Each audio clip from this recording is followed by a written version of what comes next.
நீங்களும் நானும் கொடுக்கிற வரி பணத்தை எடுத்து லட்சக்கணக்கில் கொடுப்பதற்கு இந்த அரசாங்கம் இருக்கதான அரசாங்கமா? நான் அவர்களை பார்த்து கேட்கிறேன்.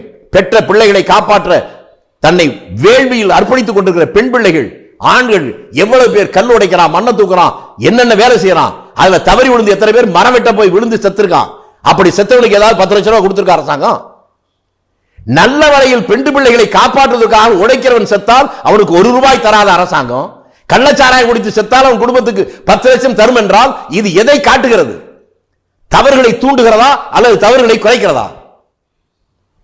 அதற்கு யார் காரணமோ அவர்கள் மீது நடவடிக்கை எடுப்பதாக ஊக்கத்தொகை தருவதை போல அல்லவா?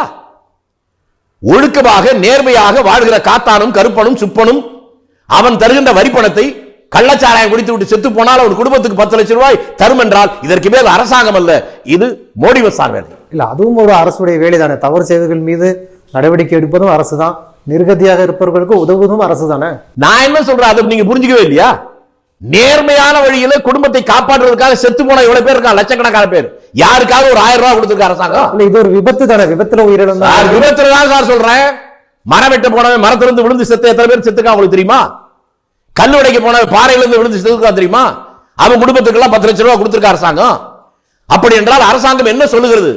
நேர்மையாக உடைக்கிறவனுக்கு பாதுகாப்பு இல்லை, தவறு செய்யறவனுக்கு மட்டும்தான் பாதுகாப்பு என்கிற நிலை வராதா? குடிக்கிறவன் சொல்ல மாட்டானா, நான் செத்தாலும் பிரச்சனை இல்லடா, என் குடும்பத்துக்கு 10 லட்சம் வரும் என்று சொல்வது இந்த நாட்டினுடைய ஜனநாயகத்தை கொச்சைப்படுத்துகிற செயல் இல்லையா? அதனால அதை மறுபரிசீலனை செய்ய வேண்டும் என்பதால் தனிப்பட்ட வேலுசாமி என்கின்ற இந்த பாமரனுடைய கோரிக்கை. இல்ல, இந்த விஷயத்தில்